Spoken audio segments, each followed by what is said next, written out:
Michelin, Motion for Life.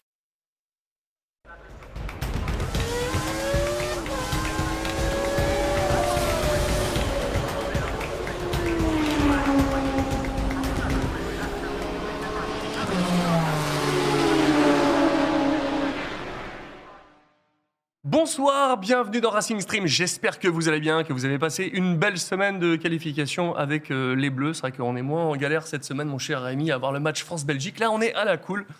On attend la demi-finale bien tranquille. Comment vas-tu, mon cher Rémi ? Écoute, parfaitement. J'ai regardé un formidable Grand Prix de Formule 1. Et comme dans l'existence, il faut être fair-play, comme je chambre et que je suis supporter de Verstappen depuis 2 ans et demi, ce qui ne plaît pas trop à Jean-Louis. T'es allé au puce Faut acheter reconnaître ton truc. Une chose, j'ai regardé avec mon voisin qui est fan, qui a toutes les voitures et qui va acheter l'année prochaine la Ferrari d'Hamilton, qui a hurlé au moment de la victoire, tout le bâtiment savait ce qui se passait. Il faut reconnaître que là, le King a gagné. Bravo, 104e victoire. C'est ça. Je me suis régalé. Ça, c'est du Grand Prix de Formule 1. Et ça, c'est pour ça que du coup, t'es allé au puce acheter ton t-shirt. Non, il m'a de fait. Il les a tous. Il a tous les maillots, il a toutes les voitures, toutes les réplicas. Sa maison, son appartement, son salon, c'est Lewis Hamilton. Bon, on va voir ça. 945 jours sans victoire. Là, ça y est, c'est enfin résorbé. Tu vas me dire comment ça s'est passé, mon cher Jean-Louis. Mais à tes côtés, ils sont double champions de France de sidecar cross, Kylian et Evan Prunier, et aussi récente victoire au GP de France. Franchement, la classe, les gars. Merci d'être avec nous sur Racing Stream. Merci beaucoup pour l'invitation. Bon, c'est cool. Top. 2 frères et sur un sidecar. C'est ça. Et des fois, vous envoyez des trucs. Putain, pourquoi c'était quoi cette rage Exactement, ouais. Ça a même été le cas ce Tiens, week-end. on va secouer le prunier. Bon, en tout cas, vous allez tout nous raconter comment ça se passe, l'entraînement, parce que c'est une discipline qui est pas évidente, qui est assez méconnue. D'ailleurs, ce qui était drôle, c'est que je leur ai dit, au fait, les gars, vous roulez quoi, sur quoi, Yamaha ? Et là, tu m'as dit que vous rouliez sur une. Un WSP Zabel. Roger Ça Zabel. ressemble à rien. Je n'ai jamais entendu parler de cette. C'est quoi cette marque ? Alors, c'est vraiment très artisanal. Donc, WSP, c'est une marque hollandaise. Ok. Le fabricant a été 10 fois champion du monde et ensuite, il a lancé sa marque. En sidecar. Ouais. exactement, Incroyable. En tant que pilote. Et Zabel, c'est vraiment des moteurs de base allemand, base de moteur Maiko, pour ceux qui connaissent. Ah oui, Maiko. Ouais, C'est quoi ? un peu C'est du 2 temps ou du 4 Ouais, temps ? nous, c'est du 2 temps. Ah, ça fait du Il y bien. a les deux, Encore. il y a les deux, mais nous, on est sur des bons gros monos 2 temps. Ah, voilà. 730 cm3. Hein ? Ah ouais, c'est balèze. Hein. What ? Ah, C'est énorme. génial. Ça doit ouater ça. Ah ouais, c'est les mots, c'est exactement ça. Ouais, On a des images de ça, Rémi ? Oui, on va Ah, voir génial. d'ailleurs. Voilà, parfait. Vous allez tout nous montrer ça pendant l'interview. Et de l'autre côté du ring, parce que évidemment, Rémi, tu veux nous parler du MotoGP et du Sachsenring et de cette victoire de Pecco Bagnaia. Mais de l'autre côté, nous avons... Et ça fait longtemps qu'on t'a pas vu, mon cher Fabien. Comment ça va ? Ça va bien. Jet lag man. Ouais, un peu dans les vapes là. Ouais, tu reviens de Gran Turismo de Montréal. Ouais, je reviens dans Montréal ce matin. J'étais dans l'avion, donc petite nuit. En fait, tu te fous de notre gueule, quoi. T'es juste à Levallois et puis tu Oui. fais semblant que t'as pris un Bien avion sûr. et t'étais là, quoi. Bah, il y a des moments où tu te dis, là, vu comment on a rushé, l'avion ça a fait mal. Là. Très bien. À tes côtés, maestro Jean-Louis Moncel, tu vas nous parler de du coup, la victoire de Lewis Hamilton à Silverstone. Absolument. À domicile. C'est beau. D'abord à domicile et puis ensuite c'est dans les conditions surtout. Et pas que. Je crois, il y a 3 pilotes anglais. C'est n'importe Oui, quoi. ça, Incroyable. On ne va pas les empêcher, les Anglais. On les chasse par la fenêtre, ils reviennent par la porte, etc. Ils reviennent tout le temps. Non, C'est mais là, on dit incroyable. pas rien. Eh bien, vous savez quoi ? Voilà le programme. Nous allons commencer tout de suite par la Formule 1.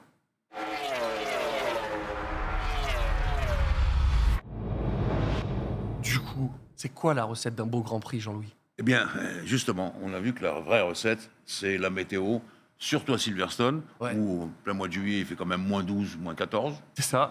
On a les parkas. Le vent souffle à 200 et la pluie tombe à l'horizontale. C'est tout à fait C'est vrai. c'est la recette de Silverstone. Donc c'est ça, la vraie recette, c'est ça. C'est pas des recettes un peu frelatées, comme on dit, les grilles de départ à l'envers, Voilà. les courses sprint, tous ces artifices. Non, la météo, ça c'est le point important. C'est ça qui est et c'est ça qui a fait la force de ce Grand Prix.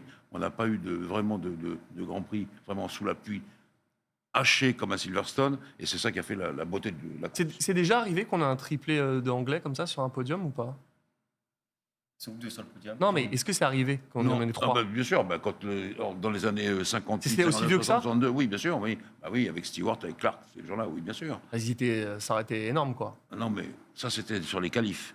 Après, sur la course, il n'y avait plus que Hamilton et puis notre ami Norris. Exactement. Ouais, ça aurait été avec beau quand même, Verstappen au avoir milieu. un petit Il y avait un Russell. Australien quand même aussi.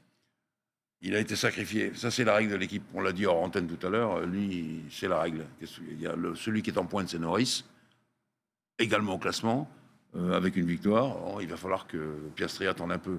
Il est quand même sacrément fair play, Babyface. Hein.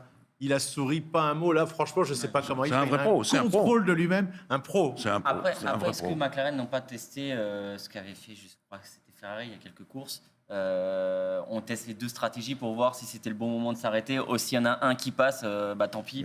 Mais on fait toujours ça. On est obligé d'employer le deuxième pilote pour faire les plans et dire on va faire ça, ça ou ça. C'est comme ça que souvent, on voit le deuxième pilote s'arrêter avant le premier pour les changements de pneus. Et donc là, en l'occurrence, eh bien, Piastri, il a servi à ça, même s'il est très fort. Il roulait à un rythme formidable, même c'est comme ça. C'était Norris qui était devant, en qualif également, donc bon, il n'y avait rien à dire là-dessus. Ils devaient être fous, les Anglais. C'est vrai qu'à domicile, comme ça, Hamilton qui revient, c'est...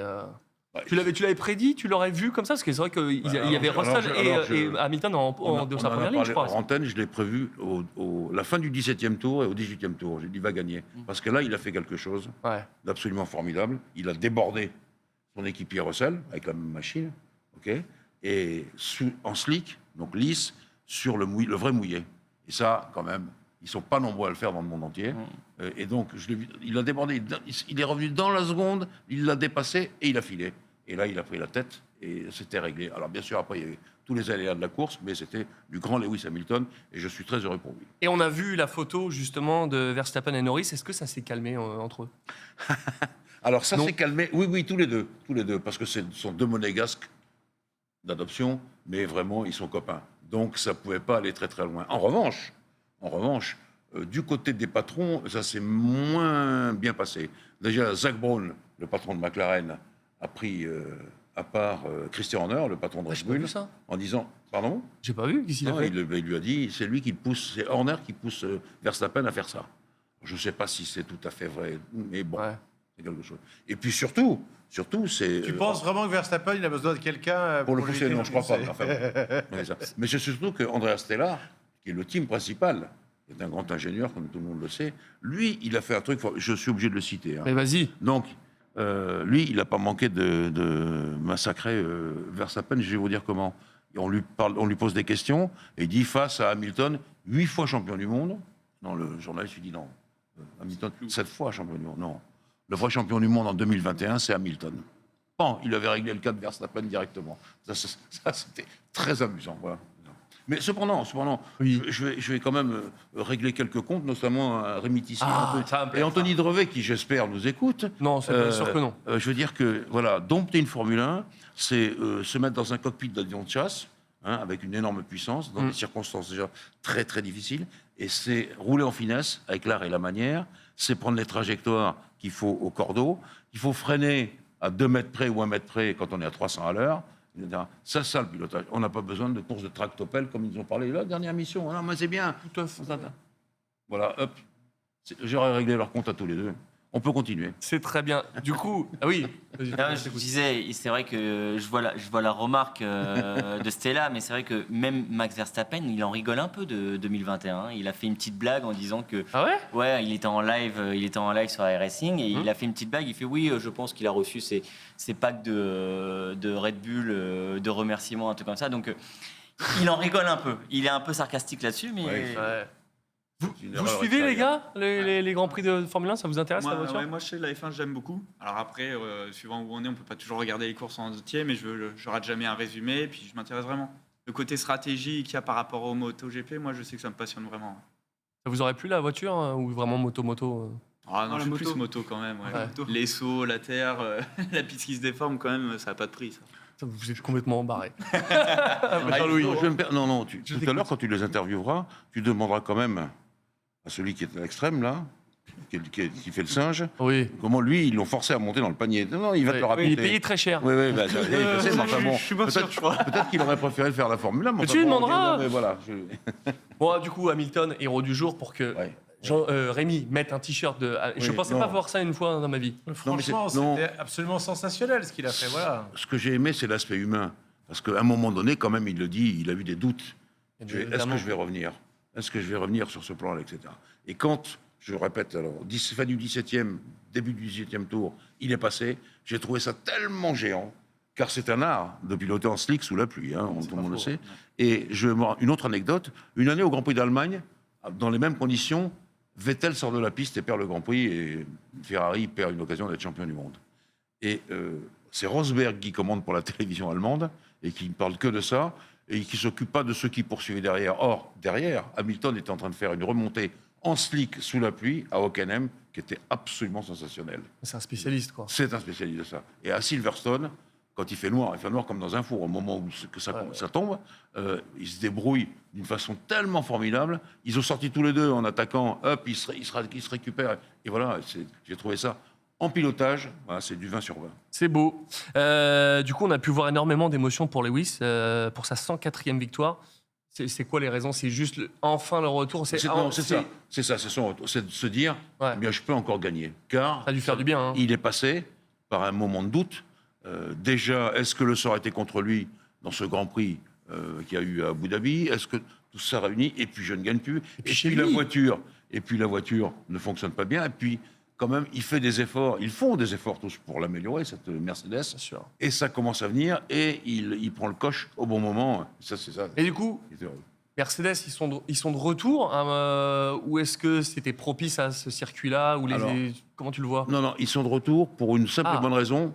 Sur ce genre de circuit, oui, c'est ça. Car on ne le voit pas beaucoup, mais c'est bien que ce soit ultra plat, c'est un circuit très bosselé, Silverstone. Ah bon? Oui. On a l'impression que c'est un billard quand tu vois les images. Oui, mais c'est pas du tout un billard, et c'est ce qui a un peu perturbé d'ailleurs la Red Bull, ça va commencer, et c'est là, les Ferrari, j'en parle même pas, et c'est là que Mercedes a trouvé peut-être ce qu'il faut pour bien avaler ses bosses, les tenir.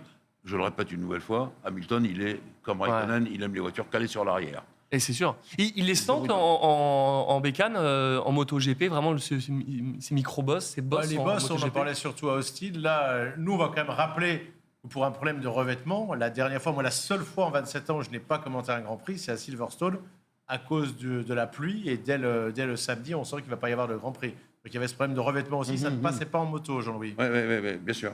Non, c'est un peu. Mais d'ailleurs, je ne crois pas si bien dire, c'était en 2018. La course de F3 a été annulée et reportée au soir, quasiment à la tombée de la nuit, tellement il y avait d'eau, même les F3 ne pouvaient pas courir. Ouais. Bon, Norris, il a loupé le coche. Qui a décidé de mettre les softs? C'est lui ou c'est l'équipe? Non, il faut faire très attention à ça. L'équipe, c'est le pilote qui décide, c'est lui qui conduit après tout. L'équipe, elle donne des fenêtres d'utilisation, elle donne des créneaux, elle prévient, il y aura tel orage, on voit maintenant sur les... Mais n'importe qui sur son téléphone là, ce truc-là, le truc la météo du Grand Prix, c'est météo et radar, c'est archi célèbre. On voit quand est-ce que ça va arriver et justement où ça va arriver. Et donc là, l'équipe prévient le pilote. Et Norris, après, c'est lui qui décide. Mais il voit bien, on le voit, il comprend bien que lui aussi, il a fait une petite faute là-dedans. Il aurait dû rentrer tout de suite. D'ailleurs, ni Hamilton ni Verstappen ne se sont trompés. Hop, ils sont rentrés en même temps. Et il n'est pas rentré. Il est resté un tour de plus. Pourquoi il est resté un tour de plus? Voilà. Il aurait dû y aller. Mais peut-être que, attention, je rappelle quelque chose qu'on a dit tout à l'heure en antenne, tous ensemble. Norris, c'est pas la première fois qu'il y a un problème sous la pluie. Et je vous rappelle qu'en Russie, il a désobéi aux ordres de l'équipe. Je continue. Et il a perdu la course, bien sûr. Ah ouais. Donc, sa première victoire, il a loupé.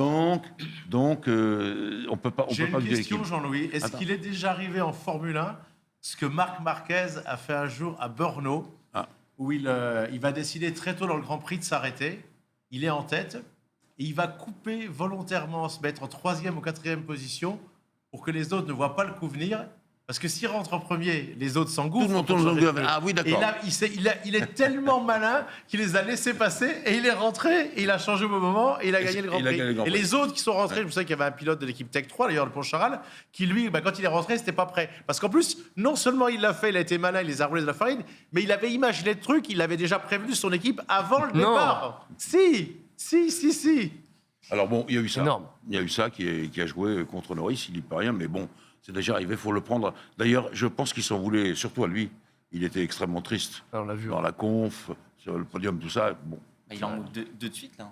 Il en perd de suite, voilà. Le mot est peut-être un peu fort. Léger déclin pour Red Bull. Il peut y avoir un retournement de championnat Non, je crois pas. Où le McLaren ne reviendra pas. Je pense on va revenir là, un circuit, le prochain, c'est la Hongrie. c'est pas vraiment un circuit ultra rapide où la Red Bull peut faire quelque chose, mais enfin, elle avance partout. Moi, je ne les vois pas en recul. Je pense que c'est toujours pareil. Quand en Formule 1, vous trouvez quelque chose, ça avance, et c'est plutôt derrière que ça progresse. La Red Bull est toujours aussi bonne. Bon, là, il y a eu son histoire de qualif qui l'a pas aidé, mais supposons qu'il soit parti devant, peut-être qu'il aurait gagné la course, Max. Juste une question, ouais, mais là le truc, c'est moi personnellement, je me pose la question dans le sens où d'habitude, c'est toujours une équipe qui rivalise avec l'équipe de tête. Là, elle commence à être 2, voire 3 équipes. Donc, il peut se retrouver loin sur le résultat final, ce qui n'était pas le cas avant. C'est pour ça que j'ai amené le classement du championnat du monde. 255 points pour Verstappen, Norris 171, Leclerc 150. Il est quand même bien il est bien en avance. Je sais qu'on en a déjà parlé régulièrement, mais McLaren, on le voit même dans les Drive to Survive, Zak Brown, il avait peur de perdre Norris à plein de moments en disant il était avec nous depuis longtemps, mais ça fait longtemps que ça marche pas. Là, d'un seul coup, bonne envolée, les voitures fonctionnent circuit après circuit. C'est parti pour la longueur comme ça, c'est le retour de McLaren ou finalement ça peut s'effondrer à n'importe quel moment? Non, je pense que là, le début de la saison avait été un peu compliqué. Tout d'un coup, boum, ça y est, ils ont mis la main sur ce qu'il fallait. C'est fou quand même. Mais il faut du temps pour analyser tout. C'est des millions et des millions de données à analyser sur le comportement de la voiture, vu le nombre de capteurs, plusieurs milliers. Ouais. Et donc, il faut analyser tout ça et faire aller dans le bon sens. Ce que Ferrari essaye de faire, en se trompant, il faut dire les choses comme elles sont, puisque les Ferrari, elles ont toujours leurs problèmes de saut dans les virages qui rend les voitures très peu confortables à conduire. C'est pour ça d'ailleurs qu'on a vu Sainz qui se débrouille toujours, Leclerc, on a parlé tout à l'heure, il est à la limite de la dépression, là. Il est complètement dans le 36e dessous. On va en parler. Fabien, je voulais juste dire aussi, il ne faut pas oublier qu'en Formule 1, ça joue à tellement de dixièmes d'écart que ce n'est pas des grosses erreurs, hein, c'est des tout petits trucs. C'est de l'accumulation de tout petits trucs qui fait en sorte que... C'est comme c'est au millième. Oui, pas comme nous, on freine, on perd 2 secondes au tour. Voilà, ils vont les chercher les 2 secondes. On a tendance à penser ça, mais en fait, c'est des tout petits détails qui font la différence. Donald, il y a Kylian. C'est là que ça devient intéressant. Je trouve aussi qu'on arrive aussi au bout du règlement technique. Et qu'on voit vraiment les équipes de derrière qui commencent vraiment à pouvoir se resserrer. C'est là que ça devient vraiment intéressant, en fait. Et je voulais te demander, est-ce que vous, justement, quand on parle de retour d'équipe, de remontée d'infos des pilotes au team, tu parlais de ton constructeur, qui est quand même un petit constructeur. Est-ce que vous remontez les infos en disant ça va pas, il faudra améliorer ça, il vous écoute, comment ça se passe? Alors, on essaie de remonter un maximum d'infos. Après, ça reste tellement vague et tellement un sport de niche. Le constructeur lui-même ne va pas vraiment, nous écouter faire des modifs directement sur les châssis. C'est plus nous qui avons une grosse liberté de modifier le matériel à notre souhait quand même. Il y a un règlement technique, mais ça reste une discipline quand même assez large. Si on veut rajouter des appuis à tel endroit, remettre un peu plus de puissance comme on veut sur le moteur, on est quand même vachement libre. Même pour la personnalisation du panier, je peux les accrocher dans le panier pour que je sois mieux. C'est... complètement libre. On est quand même vraiment très très libre là-dessus. Ah, c'est bien quand c'est comme ça. Il y a quand même des questions d'amortissement quand même, non dans les sauts et les choses comme ça. Ouais. Sur les compressions. C'est énorme, surtout qu'aujourd'hui, on va dire, il n'y a plus trop de limites, on saute comme une moto de cross normale. Comme ça, il va falloir nous expliquer. Là, ça, t'inquiète pas, on va en parler des jours. Pour moi, c'est lunaire. Jean-Louis, tu voulais me parler de l'actu de Berman et Ferrari. Oui, Berman. Alors, Olivier Berman va y aller signer pour Haas. Ouais. Je suis content pour lui. Haas, qui est une écurie qui est pareil, commence à progresser elle aussi. Je reviens sur ce que tu disais tout à l'heure. Attention, on change complètement de Formule 1 en 2026. Oui. Donc tout ce qu'on a là maintenant, les équipes commencent à se rapprocher les unes après les autres de Red Bull. On voit avec Mercedes, on voit avec McLaren. Parce qu'on commence à arriver au bout du jeu. Mais chez Red Bull, comme chez Mercedes aussi d'ailleurs, tout le monde prépare 2026. Il y a peut-être même 2/3 de l'équipe qui sont là-dessus. On sait que le budget sont coupés, mais on sait quand même qu'il faut préparer tout ça. Et qu'en l'occurrence, comme c'est un gros step en 2026, changement de moteur complet, donc tout ça, ça joue beaucoup. C'est pour ça que le moteur Mercedes est déjà très en avance, tout le monde le sait. On connaît leurs résultats entre eux. Et donc, ça joue. Mais c'est ça l'important. Et donc, tout doucement, Red Bull, il se concentre aussi sur l'autre voiture. Il ne faudrait pas qu'il se soit planté, Hamilton, en étant parti chez Ferrari, alors que Mercedes progresse beaucoup. Restons chez Ferrari. Charles était en dépression, on l'a vu, il était abasourdi en salle de presse. Ça ne va pas du tout. Ça ne va pas du tout. Alors, est-ce que c'est qu'il y a trop de changements? Est-ce que Sainz s'adapte mieux aux changements? ils ont passé leur week-end à changer les réglages des châssis. Ouais. Oui, bien sûr. On va faire comme ça, on va faire comme ça. Et ça, peut-être que ça le perturbe plus que Sainz, qui se débrouille. Mais à un moment donné, la chose la plus incroyable, ça c'est pas beaucoup vu parce qu'on n'en a pas beaucoup parlé, mais à un moment donné, Sainz lui collait pas loin de 2 secondes au tour. Oh, c'est énorme.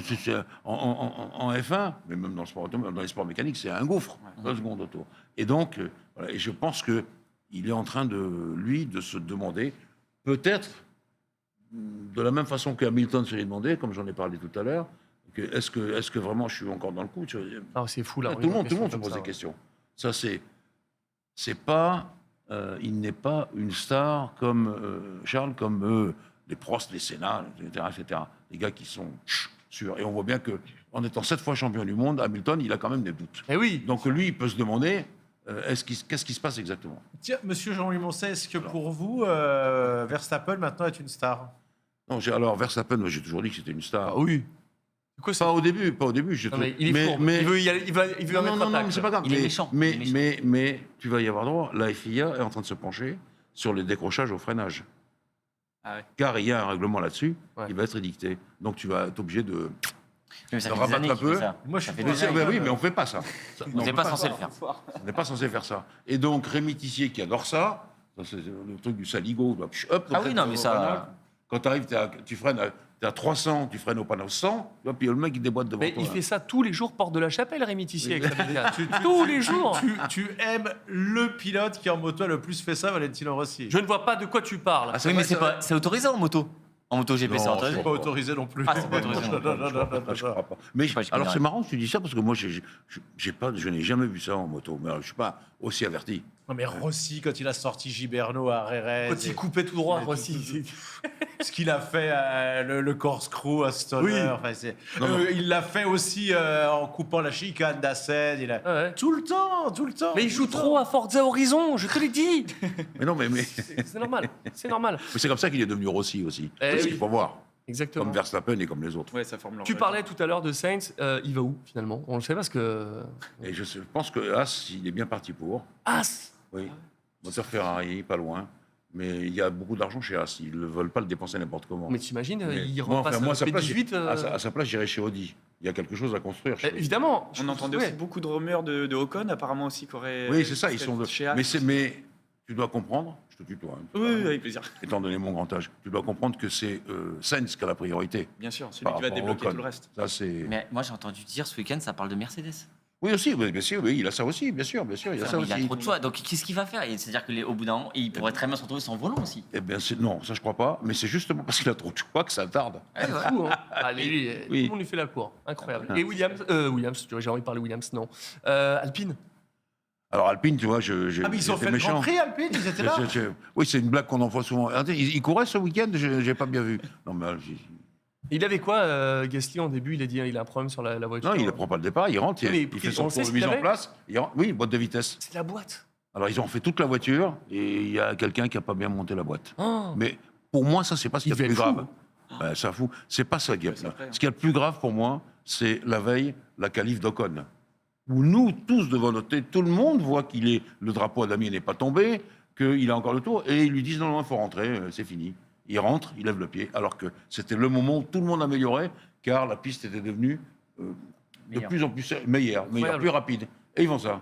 Et ça, pour moi, Ça, c'est pas normal. les enfants. Alors, on a parlé de... Ils ont massacré Otmar Zafnauer et Alain Perman qu'ils ont viré. Ça, du temps de Perman, ça serait jamais arrivé. Jamais arrivé. Ça n'est Évidemment. jamais arrivé. Et là, ils perdent Ocon, bêtement. Et alors après, dans la course qu'on a vue, Ocon, le pauvre, il n'a pas des ailes. Hein, Ça doit être dur, hein.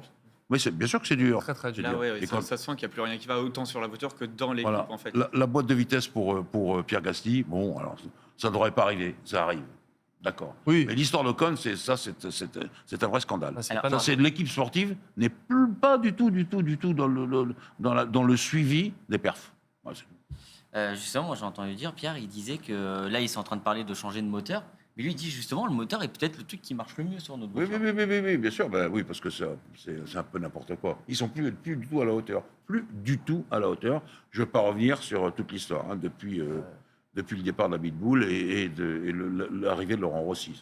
Voilà. Faut oublier ça. Évidemment. Hülkenberg, pour lui, pour le coup, ça a très bien marché. Est-ce que Oui, Hülkenberg, enfin, voilà. ça marche là. Ça, c'est exactement ce qu'on a dit tout à l'heure en préambule. Les équipes se rapprochent et les pilotes, ils en profitent. Qu'est-ce que tu veux, la voiture va mieux. Pourquoi ils ne le feraient pas? Non, Hülkenberg, il marche. C'est un gars qui a fait une pole, qui n'a pas gagné de Grand Prix, hélas, mais qui marche quand même. Il est dans le fond du peloton. Il n'y a pas que des stars. Hein, il n'y a pas que des stars qui gagnent des Grands Prix. Sinon, les Grands Prix ne seraient pas drôles. Il y a des gars derrière qui font la grille, ce qu'on appelle faire la grille de départ. Eh bien, c'est ça. C'est Hülkenberg qui signe Audi en 2026. Oui, il a signé tout de suite. Ça. Tout de suite. Parce qu'il a gagné Le Mans Génial. en 2015. Je t'avais expliqué ça. Ouais. Avec la troisième voiture qui ne devait pas être là. Et c'est quelqu'un chez Porsche qui a dit le 919. Je rappelle la voiture pour laquelle Porsche a le record de brevets déposés pour une voiture dans le monde entier. La 919. Tellement il y a de trucs nouveaux. Ils en mettent 2. Le retour de Porsche au Mans. Et quelqu'un chez Porsche dit ça serait mieux d'en mettre 3. Ils prennent la voiture d'essai. Et c'est Hülkenberg qui gagne avec cette voiture, dirigée par Cyril Dumont, ingénieur brillant qui était chez Porsche à l'époque, passé chez Renault Sport et que Renault Sport a viré. Ouais. Est-ce que, peut-être que je l'ai déjà posé à une autre émission, mais c'est peut-être une connerie, hein, mais Rosberg, c'était lui qui était champion du monde avec Brown Non, ça c'est Button. Rosberg était champion du monde. Oui, c'est ça. Non, c'est ça. C'est de Button. Et est-ce que, justement, voilà, est-ce que il n'est pas en train de nous faire comme une Button à avoir la voiture sur laquelle il fallait être Hülkenberg avec Audi finalement. Ah, est-ce que ça va pas ça le ça bon se choix, trouve, le bon coup de choix, fou. pourquoi pas, bien Ouais. sûr. Bon, je pense que Sainz, ce qu'il fait hésiter, c'est que c'est tout nouveau comme concept. Voilà. Ouais. C'est-à-dire, c'est tout nouveau. C'est l'organisation qui est nouvelle, mais on peut quand même tabler, voir le passé d'Audi, que ce soit au Mans ou que ce soit en championnat du monde des rallyes, ils n'ont pas été si minables que ça. Bien au contraire, ils ont remporté plein de titres. Et plein de fois les 24 heures du Mans. Donc, ils pourraient peut-être. Mais il y a aussi un problème, c'est aller en Suisse, peut-être que c'est moins drôle, parce que c'est Sauber. Hein, ça sera l'écurie, ça sera installé à une ville là où est Sauber.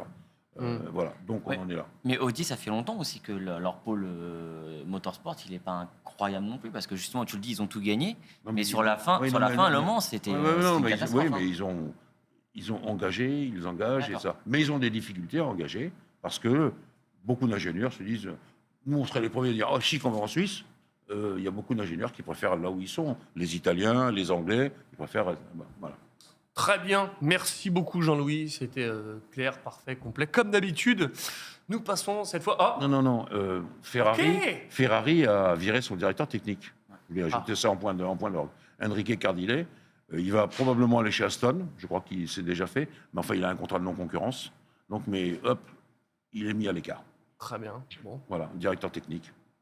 C'était une bonne info à ne pas oublier, évidemment. Merci pour cette précision Jean-Louis. C'était le point d'orgue. On enchaîne tout de suite avec le MotoGP.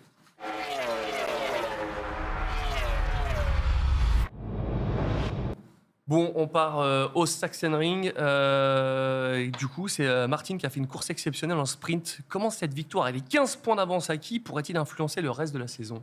Ça va influencer le reste de la saison avec ce qui va se passer le dimanche. Alors, c'est un tourniquet, le Sachsenring. Donc, il gagne. Il est très fort en course sprint. C'est souvent le meilleur. Et puis, le lendemain, ça va basculer. Il mène la course. Tout le monde pense qu'il a gagné. Et il va chuter. Mais je comprends pas. On le voit, il perd l'avant. À 2 tours de la fin. Et d'un coup, alors qu'il était en tête du championnat, il vient de laisser, au bout de 4 courses longues, là, il laisse, ça y est, il laisse la tête du championnat qu'il avait depuis le 2e Grand Prix à Pecco Bagnaia. Et c'est assez exceptionnel.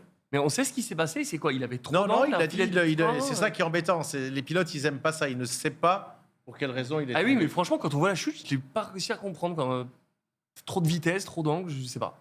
Et voilà. C'était assez impressionnant. Et ça, c'est pas la première fois que ça lui arrive quand même. Et de ce côté-là, il faut reconnaître que Pecco Bagnaia est plus régulier et qu'il devient le favori du championnat. Ça se joue toujours à 3, bien évidemment. Parce qu'il perd la tête du championnat, du coup, Martin. Il perd la tête du championnat. Il a maintenant 10 points de retard, alors qu'il en avait 15 d'avance et qu'il allait en avoir. Il avait 25 points d'avance. C'était un grand prix long. Et puis tu as dit que c'était la période de vacances maintenant. Donc il voilà, avec cette idée de... il va avoir ça dans la tête jusqu'au retour en Angleterre. À Silverstone. Oui, c'est ça, je vais dire. En plus, ils n'ont plus qu'à changer les banderoles, enlever le Aramco sur l'arrivée. Bien sûr. Alors, cela dit, l'Angleterre, là, quand même. Grand Prix de Formule 1. Là, avec, tout à l'heure, on retrouvera mon consultant Enzo Lubernard. On a le Speedway of Nations à Manchester. Ça va être sensationnel toute une semaine. Et en même temps, je vais commenter aussi, en plus du Speedway, Donington Park, vendredi, samedi, dimanche, le mondial Superbike. C'est quand même assez incroyable, l'Angleterre. Hein. C'est le berceau de la Formule 1 et ils ont tout. Le sport Le mécanique. motocross des nations aussi Des en sports fin d'année. mécaniques, pardon. Des sports mécaniques. Exactement. Ouais, ils ont le motocross des nations aussi en fin d'année. Ah oui, exact. Il y a Batteur de les quoi faire. bassins. Il y a de quoi faire. Bon, du coup, Pecco, il reprend la tête du championnat. Tu crois qu'il peut potentiellement la garder jusqu'à la fin de saison? Déjà trop tôt de le dire. Il peut la garder déjà parce que Martin a dit qu'il partait sur une autre marque et donc on peut penser que du côté de Ducati, des Rouges, on va tout faire pour qu'il gagne. Moi, ce sur quoi je veux insister, il y a quelques temps, je voyais des gens sur les réseaux sociaux qui nous disaient arrêtez de parler de Marquez. Là, j'ai lu, hier soir, je me suis dit allez, au lieu de regarder d'autres chaînes pour d'autres résultats plus intéressants, je me suis dit pour une fois, je vais décrypter tout ce qu'ont dit les gens. Oui. Bien là, pour la première fois, Oui. il y avait même des gars comme toi qui sont fans de Valentino Rossi qui disaient là quand même cette fois-ci, le gars il s'est craché aux essais, il a un doigt cassé, il a des côtes fracassées, il est parti 13e et vrai. pour la 4e fois en quelques grands prix, en partant 13e sur la grille de départ, il finit 2e.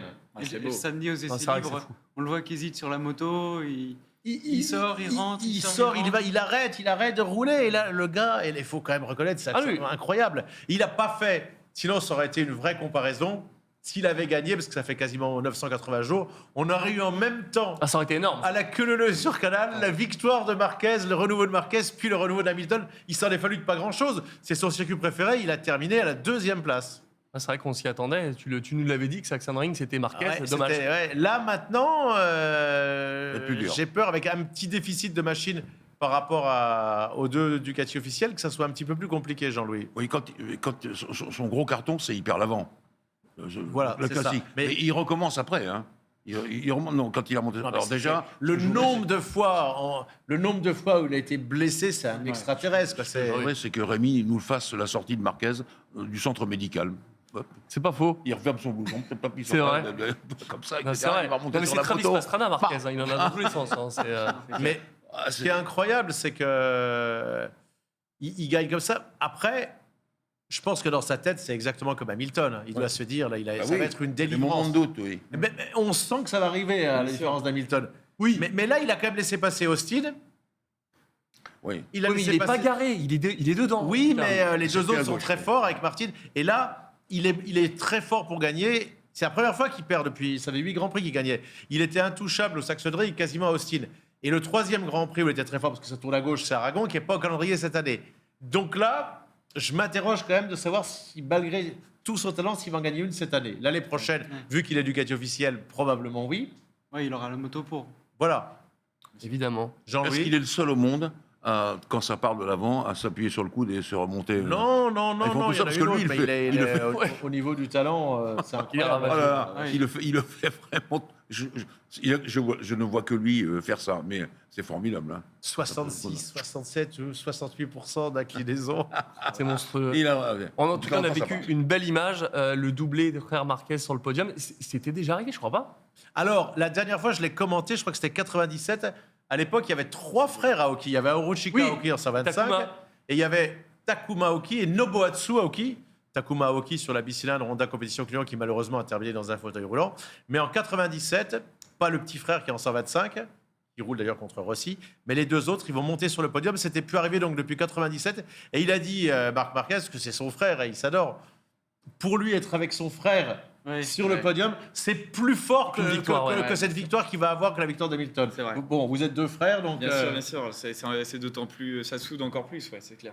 Ouais, ça doit être une émotion ultra forte. Quoi. Un podium, vous avez gagné, on va en parler dans l'interview, vous avez gagné le Grand Prix de Sidecar Cross mondial, C'est ça. tous les deux. C'est quoi? Vous chialez dans les bras? C'est comment ça se passe? Non, c'est Ouais, pas ouais, chier dans les bras, mais il se passe tellement de choses dans la tête que déjà on réalise pas sur le moment. Mais- c'est fou. Ouais, c'est juste fou, ouais. C'est indescriptible et surtout qu'on l'a fait en France devant notre public, donc c'est juste exceptionnel, ouais. Ça devait être incroyable. Et d'ailleurs, il y a une belle image. C'est la petite fille qui avait mis Pecco, donne-moi un souvenir de toi. Et il a tout bougé pour aller dans le public, pour donner ses sliders à la petite qui était comme une ouf. L'image était super belle, quoi. Il disait bien, Sûr il qu'elle a- s'en souviendra tout le temps. superbe. du coup. Je veux Belle image. revenir sur une phrase que m'avait dit tout à l'heure. Ça fait 9 ans. Il a attaqué avec du football.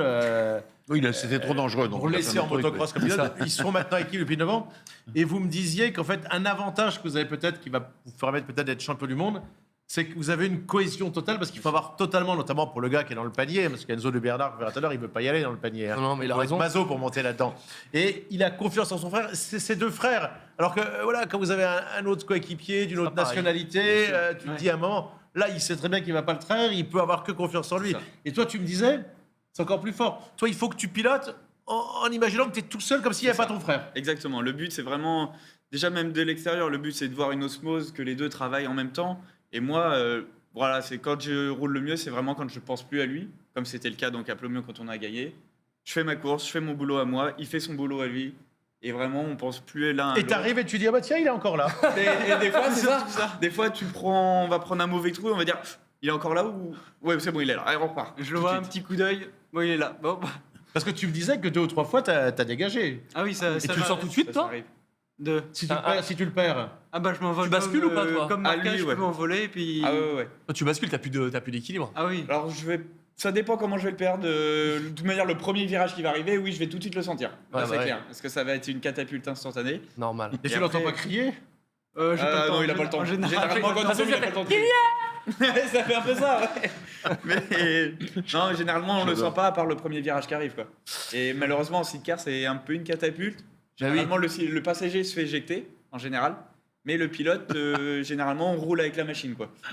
Donc, Évidemment. malheureusement, on se prend les tubes sur le dos. Et Je peux m'envoler comme Marquez, mais par contre, je remonte pas dedans tout de suite. Hein. Et si on faisait monter Fabien Taraxi dedans? Ah oui, quelle bonne idée. Ouais, bien sûr. Ça serait Fabien le taxi. Non, je voudrais que celui qui fait le singe C'est ça, Nicolas. nous raconte comment lui, un jour, ils se sont trouvés autour de son lit, là. Bon, c'est toi qui vas monter dans le... Il voulait pas du tout faire ça, lui, il voulait faire du football.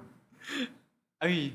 Je me suis Raconte-nous, levé un matin, raconte-nous. ils étaient tous autour de la table et tu voudrais pas essayer de faire du site Tous, c'est ton père, par exemple. Mon père et mon frère surtout. Ouais, c'est ça, voilà. Quelle coalition. Bien. C'est clair. Non, bah, t'as pas trop. Eu le choix. Bah là, on est tous... Voilà, Taraxi dans le... Allez, Il voulait faire... Oui, bien sûr. Moi, je bien pilote sûr. et tu fais le singe. c'est ok ton truc, ça va, tu vas te régaler. Ouais, mais moi, j'ai pas de Jean-Louis. poids, j'ai aucun poids. C'est Anthony Rebec qui a aussi fait. Mais regarde, c'est Anthony Rebec qui a l'idée. Il a dit, il faut faire monter Fabien. Il voulait faire du football, des maths et du latin. Ils l'ont mis dans le truc. Alors que vous auriez pu faire du motoball. Tu te rends compte. Ouais. Ah, les gars, vous êtes pas. C'est Avec pas gros logique. respect pour cette discipline, les mecs, ils sont costauds aussi. Bon, vous faites le MotoGP, pardon, du GP en sidecar. Ouais. On reste chez nos Français. On va parler de Quartararo qui semble avoir du mal à retrouver sa forme. Il y a une raison à tout ça ou pas? La raison, c'est la même chose que les années précédentes. C'est depuis qu'il a été champion en 2020 et qu'il a eu son titre, après 2021, pardon, il gagne plus. Et là, on voit bien qu'il a dur, signé, il faut qu'il attende. C'était son 100e Grand Prix quand même. Alors il a dit, bon, c'est qu'un chiffre. Mais quand même. Ouais, mais dans la tête, ça fait quelque chose, je pense. Il a fini combien là? J'ai pas regardé. Alors 17e et Ah, 17e 17, pour ouais. Zarco. Et lui, c'était... combien il a fini? 13 et l'autre course, 11. Mais 11... Manque de chance. Ah non, 11, il a pris les points. Comme il a pris les points, c'était pas la course en sprint. Donc il a pris quelques points, il a pris 5 points. Mais le problème, la chance qu'il va peut-être avoir, c'est que je vous rappelle qu'il y avait trop de Ducati. Pramac arrête, ils vont chez Yamaha. Il y a le casting. Prenez, récupérez. Vous aviez en Superbike Toprak Gazgatoglou. Récupérez-le, sortez le chéquier. Ou alors que Honda le fasse. Je crois que Marini vient de marquer son premier point à mi-saison. Ah, le demi-frère de Valentino Rossi. Le remplaçant de Marquez, Honda Repsol, la plus grande équipe. Il a pris un point parce qu'il y a un pilote qui a été déclassé. D'accord. Là. Mais j'ai lu quelque part que ton ami Toprak, il allait passer en MotoGP. Oui, mais on ne sait pas encore où. Depuis le dernier Ah oui, ça a week-end, pas bougé? à Misano, on va peut-être en savoir plus là, puisqu'il y a ce week-end, il y a Donington Park. Et pour la première fois, le manager, son manager personnel, Kenan Sofuoglu, a dit qu'il allait probablement aller en MotoGP. De toute façon, il a sa Oui, place. ça, j'ai lu. On veut le voir face à Acosta, face à Marquez, face à Bagnaia, mais où? Il y a encore quelques places. Hein. Franchement, les Japonais, il faut qu'ils réagissent là. Ils peuvent pas continuer comme ça. Ça va bouger, comme on a attendu pour McLaren aujourd'hui. Voilà, on n'en parlera plus après. J'ose espérer. Mais là, ils sont tout le temps derniers, quoi. C'est ça. Il y a Ça une va dif- changer. Don, il y a une différence de mentalité. Il y a la mentalité japonaise, les Anglais, enfin la Formule en général, tout le monde est sur le coup pour le millième de seconde, comme disait Fabien tout à l'heure. C'est comme ça que ça se passe. Les Japonais, il y a toujours cette espèce de, comment dirais-je, de barrière sociale entre le patron, le responsable de ceci, le responsable de cela. Tu fais des courbettes, mais enfin, il faut obéir. Ouais. Et donc, tant que le grand patron n'a pas dit c'est comme ça. Le grand patron de Honda, qui était Nobushi Kawamoto, lui, il venait de la Formule 1. Il avait été ingénieur en Formule 1. C'est pour ça que c'était la grande période d'Honda sur les moteurs. Mais après, derrière, c'est les conseils d'administration. Kawamoto est parti, et puis voilà, ça complètement. Là, on voit bien que les top pilotes, ils signent tous dans les équipes européennes. Plus personne ne veut aller chez Honda. C'est fou, alors qu'à l'époque, fin 90, c'était les numéros 1. Jamais, c'était inimaginable. Mais ils mettent 2-3 ans à réagir.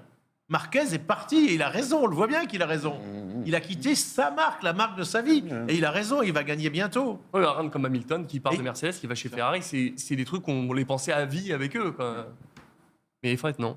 Dernière chose avant de passer au Speedway. Pour Zarco, c'était quoi les problèmes durant ce week-end?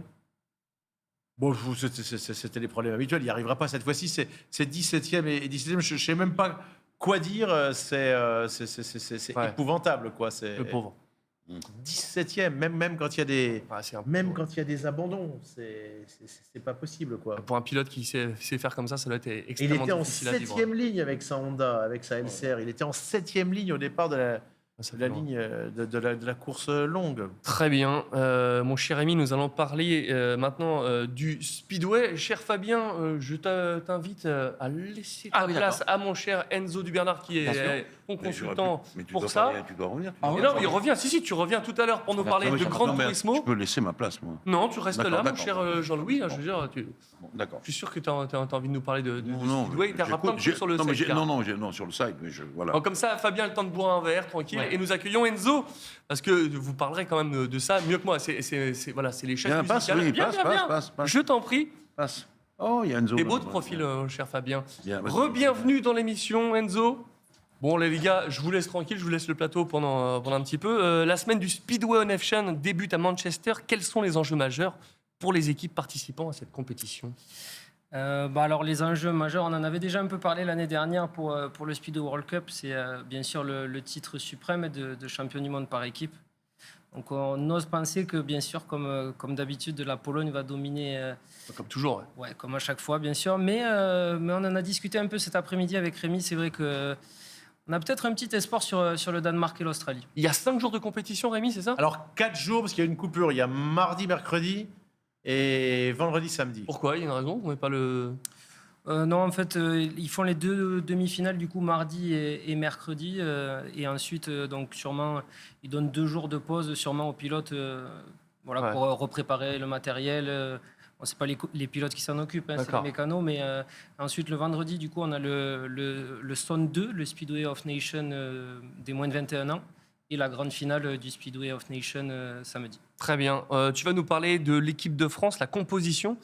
C'est quoi l'équipe et les membres clés cette année? Alors, l'équipe cette année, du coup, elle est composée de David Bellego, qui est un pilote d'expérience qu'on ne présente plus dans le milieu en France, en tout cas.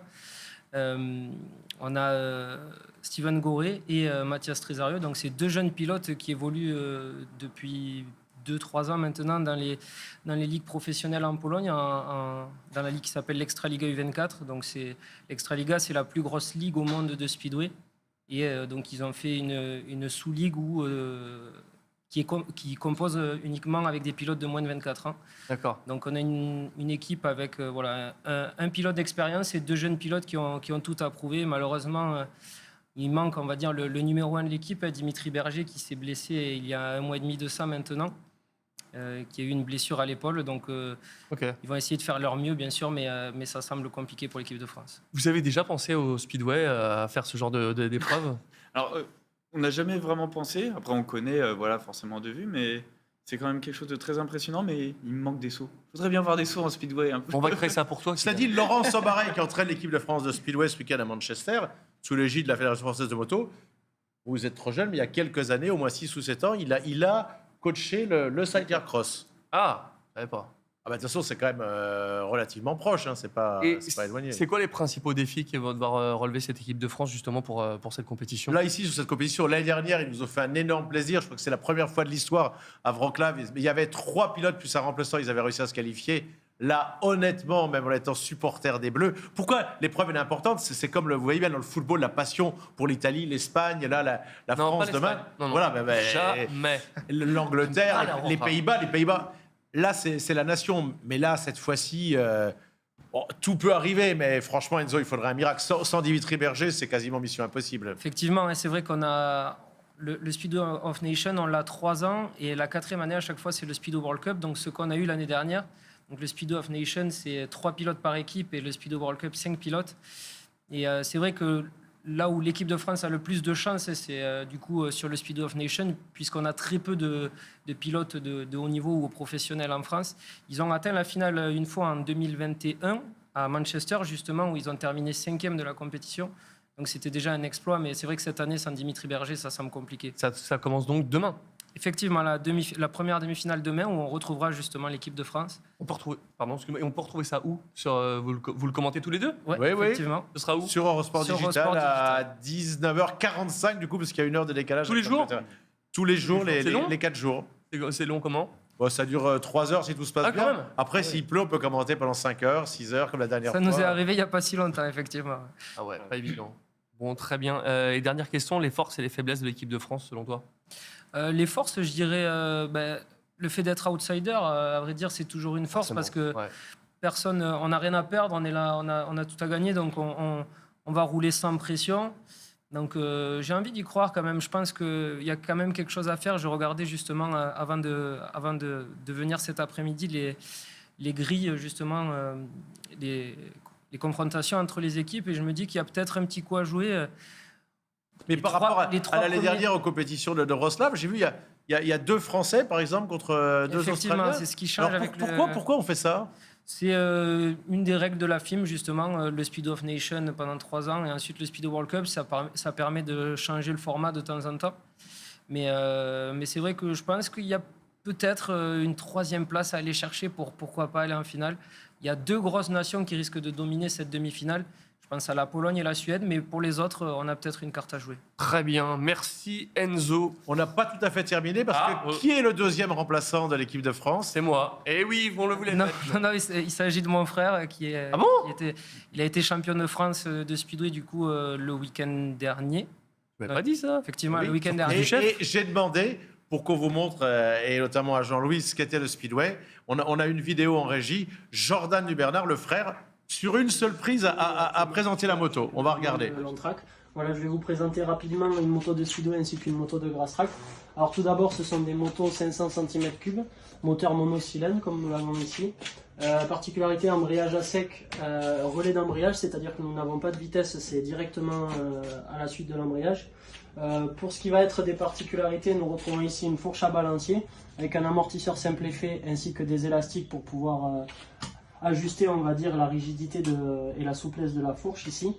Pour ce qui concerne l'allumage, nous avons ici un boîtier qui nous permet de pouvoir régler l'allumage et l'avance de notre moteur ici. Donc on peut baisser ou augmenter les degrés, ainsi qu'une aide ici de courbe pour les virages en fonction des pistes, et on peut aussi avoir une assistance au départ. Pour ce qui va être de l'embrayage, on a une particularité, c'est que nous avons un embrayage à sec qui est ici, avec un pignon qui est en sortie moteur qui permet d'entraîner l'embrayage et qui permet ainsi d'entraîner le pignon qui est à la sortie du relais pour faire la démultiplication pour le rapport final. Nous avons aussi une particularité, c'est que pour graisser la chaîne ici, nous avons ici un petit perçage dans le cadre qui permet de mettre l'huile et d'ouvrir ensuite à l'aide du graisse-chaîne que nous avons ici.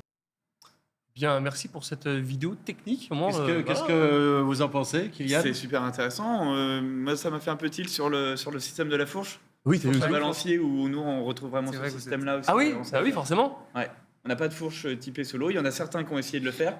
Ça n'a jamais marché. Il y en a pourtant qui ont forcé, mais... Donc non, c'est cool de voir qu'il y a quand même quelques similitudes. C'est ouf, hein. Et moi, je voulais passer directement, sans transition, à en discuter un peu plus avec vous de comment vous en êtes arrivé là. Kylian, toi, tu as commencé à 8 ans le motocross, j'imagine avec des 80, des trucs comme ça. Alors en premier, les 50, 65. Le Piwi. Ouais, le Piwi, tout petit, forcément, tout le monde. J'étais en cuir, moi, vas-y. C'était la guerre. Mais ouais, forcément, après, en moto, j'ai fait tout le programme un peu que peut faire un jeune en France. Donc 65, Ligue, Mini-Vert. Et t'as fait de l'Europe et du mondial en junior? J'ai fait une épreuve d'Europe en 65 et j'ai eu la chance, la semaine d'après, d'être sélectionné pour le mondial junior en Italie. Et ensuite? Avec qui d'ailleurs Avec Tom Vial. Ah oui, d'accord. Ouais, donc c'est Ok. des noms. Puis aujourd'hui, quand on regarde un peu la liste des engagés, on retrouve des sacrés noms. Ça fait plaisir de voir tout ce monde-là. Et ça a donné quoi après? Après, je suis passé donc en 85. Et Ouais. malheureusement, on a beaucoup de blessures.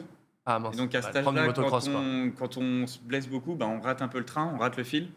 Et moi, j'avais toujours. Ça me rappelle un peu l'histoire d'Enzo Duberner, ça, les Non, mais nombres de blessures. je bois ses paroles parce que je me revois en lui. C'est exactement. On a à peu près Voilà, le même et parcours. Ils ont le même âge tous les deux, 24 ans. C'est ça. Et forcément, Comme moi, moi. j'avais toujours gardé un peu J'aperçois juste 24 et 4. le reste du haut niveau en tête.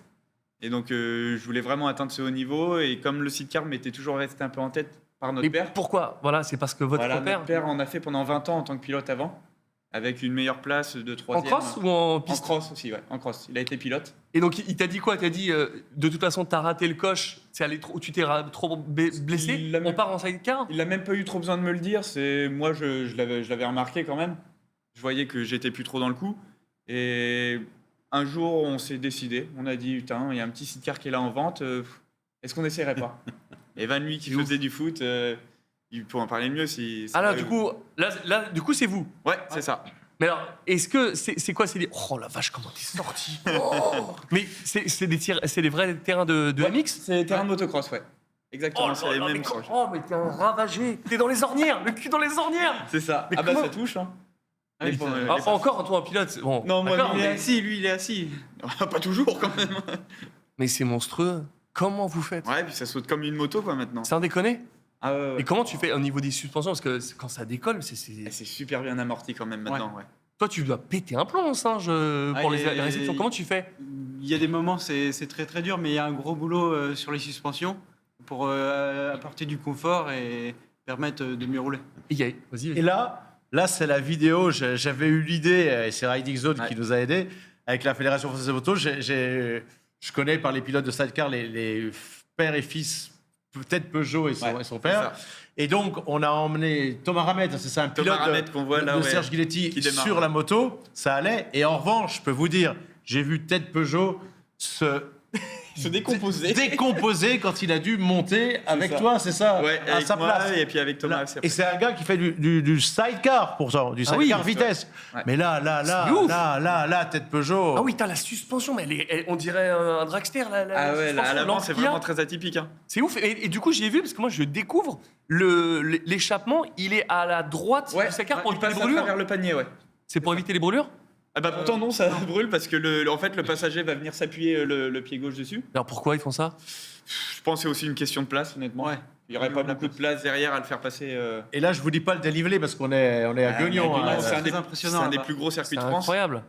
Et il y a une énorme barre pour prendre différentes positions qu'on n'a C'est pas ça. sur un sidecar normal. Et du coup, tu dois avoir des angles de malade, mais j'ai halluciné. On est au Saône-et-Loire au passage, parce que je vous rappelle qu'à part le sud-ouest, il n'y a qu'au Saône-et-Loire qu'on fait du speedway à Mâcon. Ouais. On est en Saône-et-Loire, regardez le dénivelé. Jean-Louis. Jean-Louis. Oui, beaucoup d'entraînement physique en dehors de. Ouais. Ouais. L'hiver surtout. L'hiver, il y a une grosse d'accord. préparation. Même moi, se préparer sur tout ce qui est la souplesse. Bah, Essayer Ce qui est un peu d'anticiper les chocs. particulier pour la préparation, c'est surtout pour les passagers. Autant pilote, nous, le sidecar, c'est un peu un mélange motocross quad. Voilà, ça reste de la glisse, c'est des choses qu'on peut connaître, qu'on sait travailler. Mhm. Que passager, en fait, ça ressemble à aucun autre sport. Quoi. Mais bien sûr. Il prend des positions tellement extrêmes.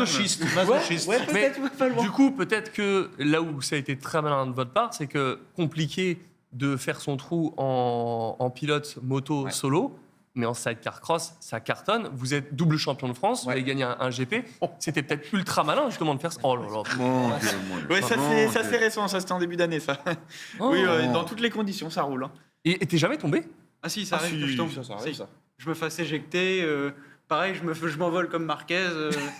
Sauf que j'ai pas d'airbag, je retombe direct. Non, mais c'est n'importe quoi. Vous Mais êtes ouais, ravagé. c'est vrai que venant de la moto, ça a été un énorme atout. Parce que la technique moto, de l'amener dans le sidecar, ça a été un vrai plus en fait. Bien sûr. Surtout notamment sur les sauts. Parce qu'à l'époque, le sidecar, il y a quelques années en arrière, c'était un peu grossi en fait comme technique. Et le fait d'amener les positions qu'on a sur la moto dans le sidecar, on a gagné énormément là-dessus. Ouais. Et là, Vous vous montez à combien les sauts les plus hauts? Les sauts les plus hauts, le plus long qu'on ait fait, je pense, c'est l'année dernière en Angleterre. Il y avait une table de 35 mètres. Ouais, à peu près. On a été que deux, je crois, à la passer. Et Oh, qu'est-ce qu'on va être bien de voir Fabien Taraxi à 35 mètres de saut. Ça va être clair. magnifique. Ah, je veux une GoPro dans le casque. Mon- Ah, pour les. T'es quand même rembourré un peu, t'as des dessous, tu fais attention à tout. Non, On n'a pas l'équipement du coup. Mais non, parce que d'abord, ça vous alourdirait Un pour parterre, commencer. Déjà, ça pourrait nous empêcher de bouger. On a un petit pare-pierre assez fin au final il doit faire à peine 1 centimètre d'épaisseur. Bah, On est- évidemment. Des en plastique. coudières, orthèses, bottes de crossman. Ouais, c'est tout vraiment l'équipement du crossman. pilote de motocross. Cela dit, Jean-Louis, quand je suis allé, c'était à Kuopio, en Finlande, pour le saut à ski, et ils adorent la moto. Oui. Les gars, là, ils ont carrément zéro protection. Ouais, oui. Il fait -20 en du tremplin. Ouais, là, on voit bien les J'ai sauts, dit, là. mais là, c'est pas possible. Et si tu te qualifies pas, t'as un saut, t'es rentré chez toi. Ça, c'était justement à Plomion lors du Grand Prix de France. Ça, ouais. Donc là, c'est là que vous avez gagné. Ouais, c'est ça. Et tu sens la différence parce que du coup, vous êtes numéro 1 en straight card cross. Vraiment, le Dieu. move il est fait et que tu regrettes pas, c'est vraiment. Ah ouais, non, je regrette pas. Les sensations, franchement, au guidon sont exceptionnelles. C'est vraiment énorme, la glisse, tout ça, les sauts. Oh là là. Le fait de sauter à deux, tout ça, c'est juste incroyable. Tu l'entends gueuler des fois. Oui, il gueule jamais. Ah, ça Ah arrive. ouais. Ah, il y a même des petites anecdotes où je me rappelle l'année dernière en Espagne, l'Espagne en championnat du monde qu'on avait donc à Talavera de l'Arena. C'est assez connu parce qu'en bas de la piste, il y a 3 énormes sauts et dont le dernier qui est vraiment très impressionnant. Et à un moment donné, je sautais pas depuis quelques tours et au dernier moment, j'ai décidé de sauter. Et lui qui m'a sorti juste un petit oh là là comme ça au passage. Mais Ça m'a surpris, puis oups là. Génial. Ah mais c'est trop bien. Championnat ouais. du monde, est-ce que c'est un championnat du monde qui se fait vraiment dans le monde entier ou Non. ça reste Europe? Ça reste l'Europe. Ouais. Je m'en doutais, ouais. Il y a il y a aucune équipe professionnelle. On n'est D'accord. que des privés. Personne n'aurait le budget vraiment C'est pour pour aller ça, ouais. outre-mer et tout ça. C'est combien de teams qui roulent On est en moyenne une trentaine. Ah, quand Championnat même, il y a du monde. 30 équipages, donc il y a 60 pilotes sur la piste là. C'est ça. Alors déjà, ça veut dire il y a des qualifications le samedi, parce qu'on n'a pas le droit d'être à plus de 30 sur la piste après en course. On arrive sur des grands prix, on peut être de 30 à 50 équipages Ouais. à aller chercher Ouais, la c'est qualif. comme le mondial Superbike ou les Grands Prix moto dans les années 70. T'arrives à C'est ça. 60 et les 30 non qualifiés rentrent chez eux. Mais pourquoi ils font pas une finale A, finale B comme dans certains championnats? On va Alors, leur envoyer. Parce que c'est la sélection ça, naturelle, c'est la Donald. C'est la Exactement. sélection. Mais c'est incroyable. Et, Ah ouais. et c'est quoi? C'est les mêmes règles qu'en vitesse? C'est 115% des qualifs comme on est en vitesse ou Ah non, c'est vraiment règle de motocross de base. On va avoir en fait le déroulement exactement d'un Grand Prix. Donc le samedi matin, on a des essais libres. Ouais. On fait ce qu'on veut pendant 30 minutes. On a ensuite une séance d'essais chronométrés. On doit faire le meilleur temps possible sur un tour. Et ils prennent les Et ils prennent 30 ce meilleurs. classement-là pour l'entrée en grille en fin de journée Ok. de la manche qualificative. Et à l'issue de la des manches qualificatives, en fait, on va garder donc les 30 meilleurs sidecaristes pour après le lendemain matin, le lendemain, 2 manches de 30 minutes plus de tours. Et Avec à les l'issue 30 desquelles Reviens sur l'histoire, tu parles, tu cries, Ouais. et il entend ou il entend pas, ou il y a le bruit de la moto, ou il entend Il y a- rien du tout. Il y a On certains s'entend. moments où on arrive à se parler, dans les virages à gauche où je suis vraiment sorti contre lui. Mais après, en général, on se parle pas trop. et des fois, c'est juste des petits gestes. Ouais. Est-ce qu'il t'est arrivé de l'engueuler? Ouais. Ah, Ah, oui. ben voilà. Même, Et comment vous débriefez? Comment Dimanche vous dernier, débriefez ça arrive que. Ah oui. Ouais. Des fois, c'est quand il va faire des erreurs, c'est ou voilà, quand formidable. il va revenir trop tôt C'est dans un formidable. virage, ça va déséquilibrer un peu. Tout de suite, je lui dis trop tôt, trop tôt. Puis moi, il y a des choses qui m'énervent, du genre quand il va faire une erreur plusieurs fois de suite. Ça m'énerve 2 tours énormément. d'affilée. Ah, je le vois à Ah ton là là. regard. Qui va faire la même erreur 2 fois de suite au même endroit. À un moment donné, je lui dis mais réveille-toi un moment. Énorme. Et- Réponds-lui, vas-y tout seul. Ah bah, Te il y a laisse des pas. moments, je marmonne tout C'est- seul dans mon virage à droite. C'est quoi qui te manque? C'est genre un appui encore Bon. plus extrême pour que tu puisses souder encore C'est plus? ça. C'est ça, Ça. au moment où moi je vais réaccélérer, comme en plus on est super léger sur la machine, le moindre mouvement on le ressent vachement. Où il va commencer à remonter au moment où moi je vais mettre les gaz. Et ça va Et toi, tu peux pas déséquilibrer. souder, ouais, Bah, c'est ça. forcément. La roue de panier, en fait, la troisième se relève un petit peu. Et je suis obligé de couper pour Et la. comment on fait que tu vois en vitesse le vendredi, tu fais un tour de vélo, tu vois là où tu as les trous, tu vois les vibreurs, là où tu poses le genou, là où tu le poses pas. Comment ça se passe? Tu dis, ok, là tu es très externe sur le panier, là tu es milieu. Comment vous dispatchez ça? C'est C'est la lecture de l'expérience. piste. C'est Ouais. l'expérience au final. On a tellement roulé, on s'entraîne tellement souvent que maintenant ça devient vraiment naturel. Et après, comme on est léger aussi, je sais que je demande beaucoup à mon frère en fait de toujours sortir au maximum dans les virages pour pouvoir. En fait, plus il va sortir fort, plus je vais pouvoir passer vite. C'est beau. Qu'est-ce qu'il vous reste comme course pour cette saison? Il nous cette reste année 2 épreuves de championnat de France. Ok. Vous êtes quasiment champion, il vous manque 4 Voilà, il points. nous manque 4 points là pour avoir notre 3e titre de champion Donc de France. s'ils sont 17e alors qu'ils survolent le championnat sur là prochainement, s'ils sont champions. C'est C'est ça. magnifique. Et un championnat du monde? Il nous reste 4 épreuves. 4 épreuves. Ouais, c'est ça, 4 épreuves. Jusqu'à Mais octobre. surtout, Et surtout, le week-end prochain, on a le 2e Grand Prix de France Ah, à Ifendik, à côté de Rennes. le 14 juillet. C'est ça. Ah le oui. 14 juillet. Donc, Et magnifique. après, 14 juillet, oui, ce On peut sera la avoir finale où on sera champion d'Europe On peut avoir de l'Euro. deux Kylian qui ont fait la France le 14 Ah, juillet. Ça, Eux, c'est championnat du monde. c'est ça. C'est oui. pas l'euro. Eh Hein. oui. Bien sûr, Très bien beau. sûr. Bravo. Bon les gars, qu'est-ce qu'on peut vous souhaiter pour cette De gagner. Cette saison, voilà, Ouais. déjà gagné le Grand Prix de France. Là du coup, est-ce que le championnat du monde, vous pouvez finir là, vous avez fini P10 l'année dernière. Ouais, Comment vous l'an dernier, envisagez on de fait finir P10. là sur cette année? Là, alors l'objectif en début d'année, c'était d'être dans le top 5. Ouais. Finir dans le top 5. Pour l'instant, on est 4e. Ah oui, bien. Voilà. Et honnêtement, le podium est encore accessible. Mais, vous avez été très régulier, mais Ouais. vous avez un point faible. On a un point faible. Eh oui, il y a un point gros point C'est faible. Rémi Tissier. Mais non. Eh non. Non, honnêtement, alors sur les 10 épreuves qu'on a eu cette année, on a eu 2 épreuves donc dans le sable, la Hollande et la Ah. Belgique. Et ça, en tant que Français, c'est vraiment un gros point faible qu'on a.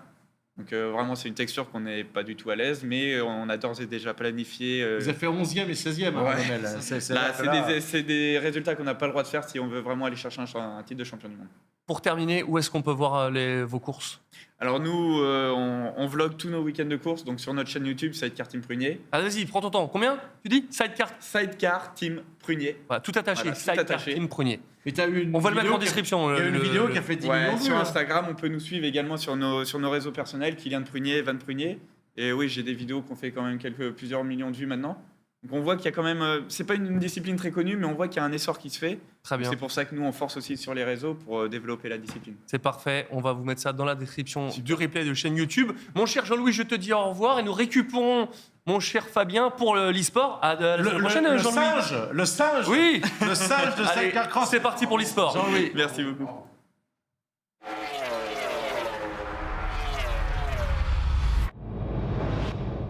Mon cher Fabien, au revoir Maestro. Toujours le meilleur. Alors, attends, Mon juste cher parenthèse, Fabien. Oui, juste quoi avant ton Qu'est-ce truc. qu'il y a Moi, je vois sur le chat, on parle de Alexis et toi sur le sidecar.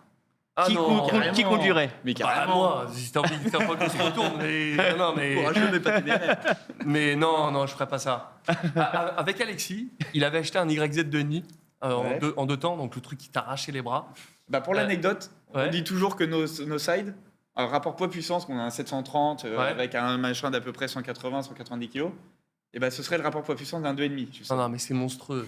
Et du coup, à Pour l'époque, donner une pas idée. comme maintenant, où je faisais pas entraînement bière saucisson, j'allais au sport 3 fois par semaine. Ah oui. J'arrivais, ça va, détends-toi là. Donc, ah oui, de jugement, ça va. J'arrivais à tenir 2 tours sur un circuit de MX normal. Ouais. Et j'étais épuisé. Et Alexis, il sortait des stands, il faisait un tour de circuit, il rentrait au stand. Mais on était par terre. Je tenais juste un tour de plus. Tellement l'effort physique, on s'en rend pas compte C'est hein, énorme. quand on voit ça. L'effort physique que ça demande, c'est des rounds de combien? 30 minutes? Nous, 30 minutes plus de C'est tours, donc monstrueux. on roule 35-38 minutes, Le ouais. cardio. 2 fois dans l'après-midi. Tenir les bras, les jambes, vous êtes des extraterrestres, c'est fou. vraiment, bravo pour ça. Donc, Alexis et moi, en sidecar cross, je pense qu'on tire 4 virages. Je pense que ça s'arrête là. Et encore. Oh, ça va, toi. Vous allez vous détendre. Non, mais il parle beaucoup, mais tu vois, il Ah, me on dit peut que moi, t'attacher faire le là-bas, singe, j'ai jamais dit de faire le singe. Moi, j'ai pas envie d'être dans un sidecar. J'ai envie bien Alors, de te voir aussi, tu vois. On Ça fait parle un beaucoup. sidecar avec toi et moi et un sidecar avec Rémi et Je pense que si Moi, je je suis prêt à conduis, essayer, il n'y a aucun problème. je pense que si je conduis, je pense que tu arriveras à tenir, vu à la vitesse où j'irai dans les virages. Non, moi, je veux t'envoler. On vous menote à la barre. C'est bon. Ok, on va faire ça. Bon, on verra. Affaire à suivre. Mon cher Fabien, tu étais à Montréal pour couvrir le Gran Turismo World Series. Ouais. Comment ça s'est passé cette épreuve, mon cher? Bah comme d'hab, hein, c'est toujours. Pour moi, honnêtement, on est peut-être sur l'une des meilleures compétitions sim racing. C'est toujours un plaisir à commenter, c'est toujours un plaisir à regarder, c'est toujours un plaisir à voir. Ça a toujours été sponsorisé donc par Michelin qui apporte beaucoup sur les pneus. Et encore une fois, tu le sais très bien, la stratégie est le maître mot de C'est cette toujours voiture. les pneus C'est pour la toujours les Manufacturer Series. C'est toujours les pareil. pneus. Ils doivent toujours choisir les 3 composés de pneus. Et encore une fois, c'est ce qui a fait la stratégie finale. Ce qui est toujours marrant, et tu l'as vu régulièrement, c'est que Toyo, donc le responsable de l'organisation et numéro 2 de Polyphonie, nous dit au niveau stratégie, je pense qu'il n'y aura qu'un seul arrêt. Enfin, ils mettront qu'une seule fois chaque pneu. Et en fait, on a Igor qui a mis 3 fois les softs et qui a mis les hard à la fin sur un tour.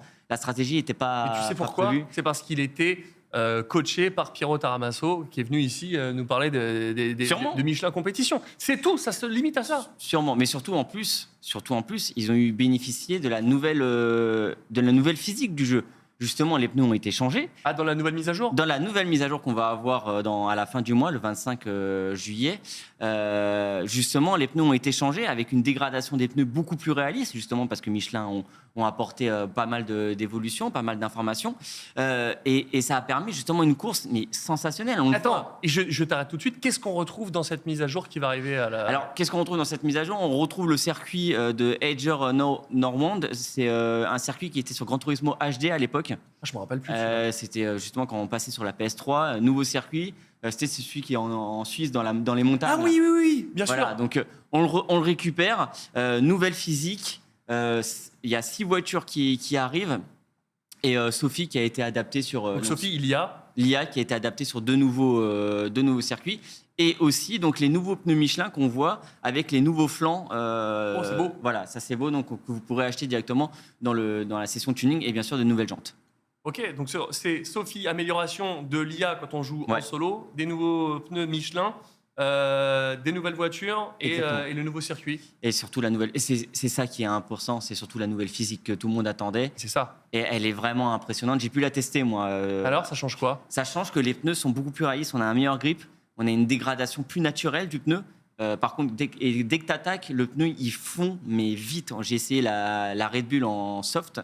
Et dès que tu appuies sur Road Atlanta, dès que tu appuies un peu, le pneu, il morphe direct. Renouveau de Gran Turismo, concrètement? Oui, clairement. Sur la compétition, sur le jeu, vous allez vraiment avoir un nouveau feeling. Parfait, merci Fabien. Et cette fois, on continue avec la course. Et oui, donc la course en manufactureur, donc comme on a pu le voir, on a eu une course vraiment intense devant avec Igor. Igor, à Interlagos, il est chez lui. Ah bah oui.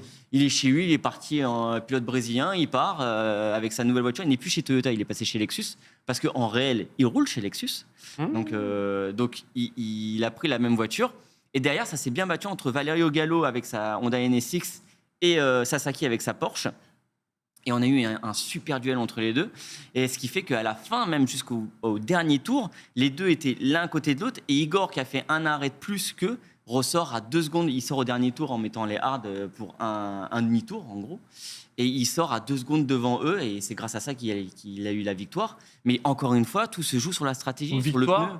De quel constructeur? De Lexus, victoire de Lexus. Victoire de Lexus devant donc la Honda de Valerio Gallo et la Porsche de Sasaki. Autre chose qui est intéressant, c'est que maintenant on a 3 rounds avant la finale.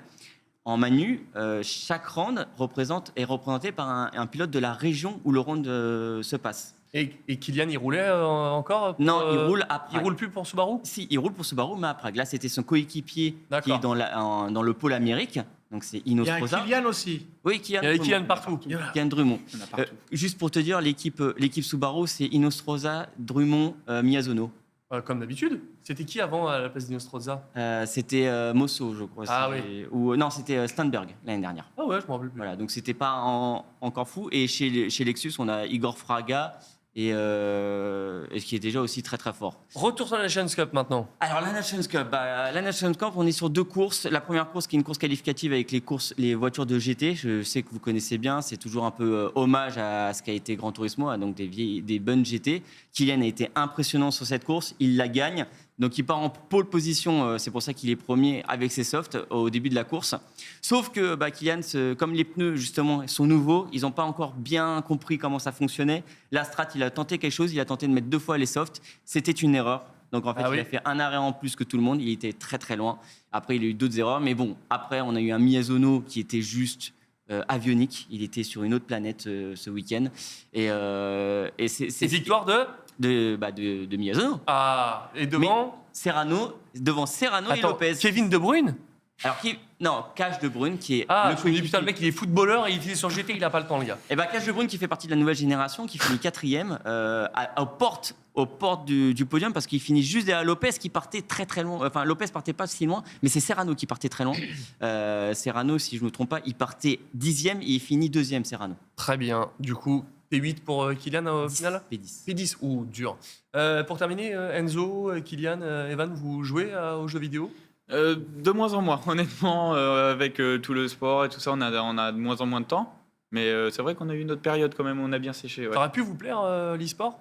Oui, je pense, ouais. Sur quoi? Si vous aviez eu le temps, ça aurait été quoi? Sur quel jeu? Ouais. Franchement, type, ça aurait pu être du counter. Hein, du counter, ouais, lui, c'est sûr, c'est sûr CS ou moi plus du battle royale type UBG ou. D'accord. Ça, ouais. Très bien. Et toi, Enzo? Moi, j'avoue que je suis un peu plus sur les sports auto aussi. J'ai le baquet, justement, je joue beaucoup au jeu de Formule 1, pardon. Donc, T'as pas de déco? Non, je passe tout mon temps là-dessus. Enfin, tout mon temps, non, plus trop maintenant, mais j'y ai passé beaucoup de temps, en tout cas. Ouais. Très bien. Merci d'être venu nous voir, Enzo, pour nous parler de Speedway of Nations. On retrouve ça sur Eurosport. En digital, c'est ça? C'est pas en télé, c'est sur digital. Très bien. Merci d'être venu, Rémi, comme d'habitude. Merci beaucoup. Les gars, bon, on croise les doigts pour le deuxième GP de France. Super. Vous nous ramenez la coupe à la maison. J'espère bien. Ce serait bien. On compte sur vous. En tout cas, ravi de vous avoir reçu dans l'émission. Partager cette passion du cyclocross cross, c'était passionnant. Et puis, comme j'ai complètement viré ma cutie avec ce maillot de Lewis Hamilton, clairement. Pour les 2 prochaines émissions, ce sera presque, pas 100%, mais beaucoup de voitures. On aura des invités voitures. Ah, très bien. Eh bien, merci Rémi pour cette précision. Fabien, je te souhaite une bonne sieste, un bon jet lag. Ouais, là, c'est le lit, il m'appelle, tu l'entends pas? Tout à fait, si. Et c'est ça, oui, je le vois bien dans tes yeux. Merci à vous de nous avoir suivis. On se retrouve même endroit, même heure. Et puis, je ne l'ai pas dit, mais on reste ensemble jusqu'au 29 juillet, avant la pause estivale pour la F1. Bonne semaine et la semaine prochaine. Ciao.